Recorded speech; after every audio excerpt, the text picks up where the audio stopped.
রাধে রাধে। আজকের দিনটা কিভাবে স্টার্ট করব জানি না। সকাল থেকেই বাবাকে মিস করছি প্রচণ্ড। আজকে হলো রথযাত্রা। আগের বছর পর্যন্ত কত রমরমা আজকের এই দিনটা আমাদের বাড়িতে। আমি একটা ছোট্ট শহরে থাকি, মফস্বলও বলা যেতে পারে।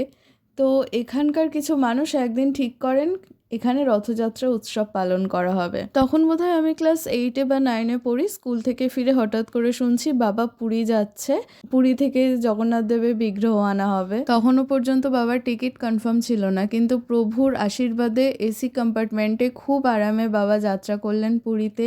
সেখানে বাবা ছিলেন, আরও কিছু মানুষ ছিলেন। তো বিগ্রহ নেওয়া হলো, তারপর তার সাথে ম্যাচিং করে একটাই পোশাক পাওয়া যায়, কারণ একদম এন্ড মোমেন্টে তারা গিয়েছিলেন। তো সমস্ত কিছু ব্যবস্থা হয়ে যায় খুব সুন্দরভাবে। তারপরে এখানে এসে প্রথমে প্রভু আমাদের বাড়িতেই আসেন। এখানে ওনার প্রাণ প্রতিষ্ঠা হয়। অনেক বৈষ্ণবগণ এসেছিলেন।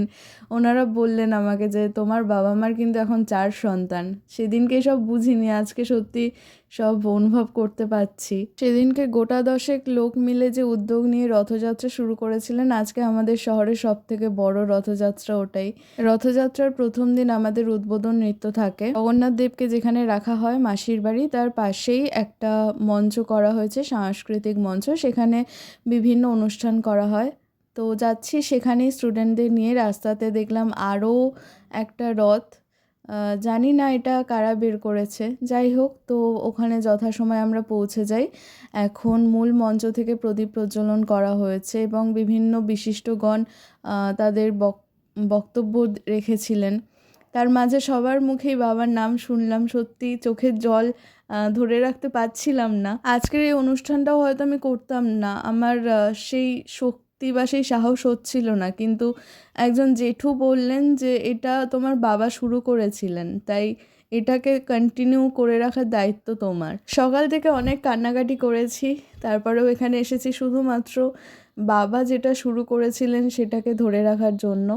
এখানে আমাকে অভ্যর্থনা দেওয়া হয়েছিল পুষ্পস্তবক দিয়ে এবং একটা উত্তরীয় পরিয়ে। তবে এই সম্মানটা আমাকে দেওয়া হয়েছে অ্যাজ আ টিম লিডার। আমি যে গ্রুপ নিয়ে গেছি পারফরমেন্স করতে, সেই টিম লিডার হিসেবে। জেঠু বাবাকে নিয়ে কিছু কথা বললেন, সেগুলো এখানে রেখে যাচ্ছি। শুভেচ্ছা এবং অভিনন্দন জানিয়ে অনন্য মণ্ডলের যে কথাগুলো বলার জন্য ওকে অনুরোধ করা হয়েছিল, যেহেতু ওর বাবার সম্পর্কে বলতে হবে, মানে ওর বাবা প্রয়াত রোহিদাস্য মণ্ডল মহাশয় এই রথযাত্রা সমিতির সাংস্কৃতিক মণ্ডলীর সভাপতি ছিলেন গত বছর। এর আগেও তিনি দায়িত্ব সহকারে রথের বিভিন্ন কাজ পরিচালনা করেছেন। রোহিতাস্য মণ্ডল মহাশয় বেশ কিছুদিন আগে প্রয়াত হয়েছেন। তার প্রতি আমরা শ্রদ্ধা জানাই, তার আত্মার শান্তি লাভ করুক এটা কামনা করি। তিনি একজন বিশিষ্ট ভক্ত ছিলেন, একজন বিশিষ্ট লেখক, কবি, সাহিত্যিক ছিলেন। তিনি বিভিন্ন সাংস্কৃতিক জগতের সঙ্গে তার একটা পরিচিত ছিল। আমাদের পাশে যে বন্ধুমহল ক্লাব, তার একজন তিনি কর্মকর্তা ছিলেন।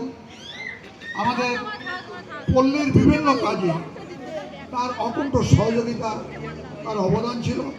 আর এই রথযাত্রা উৎসব সমিতির একজন দক্ষ প্রশাসক, উপদেষ্টা। আর এই পুরীর থেকে এই জগন্নাথ দেবকে আনা, তার বাড়িতে রাখা, তার বাড়িতে পূজা, এগুলো আমাদের ধারাবাহিকভাবে হয়ে এসছে। এবছর প্রয়াত রোহিতাস্য মণ্ডল মহাশয় নেই আমাদের কাছে, আমরা খুব ব্যথিত, দুঃখিত। আজকে প্রতি বছর এই মঞ্চে তাকে আমরা পেতাম, আজকে তিনি নেই। তিনি প্রতিদিন এই অনুষ্ঠান পরিচালনা করতেন। তার যোগ্য কন্যা অনন্যা মণ্ডল প্রতি বছর এই উদ্বোধন অনুষ্ঠানটা করে থাকে। আজকে সেই অনুষ্ঠানটা করবে। এটা আজকে যে অনুষ্ঠানটা হচ্ছে, এটা রোহিতাস্য মণ্ডল মহাশয়ের স্মৃতি স্মরণে। তার আত্মার শান্তি লাভ করুক, তিনি জগন্নাথ ধামে তার আত্মা সেখানে সুখে বিরাজমান হোক, এই প্রার্থনা জানিয়ে আমার অনন্য মণ্ডল কথাটা আমি বললাম। এবার আমাদের সাংস্কৃতিক অনুষ্ঠান ঘোষণা করবেন ঘোষক। বাড়িতে যতবারই আমি প্র্যাকটিস করেছি প্রত্যেকবার আমি কান্নায় ভেঙে পড়েছিলাম।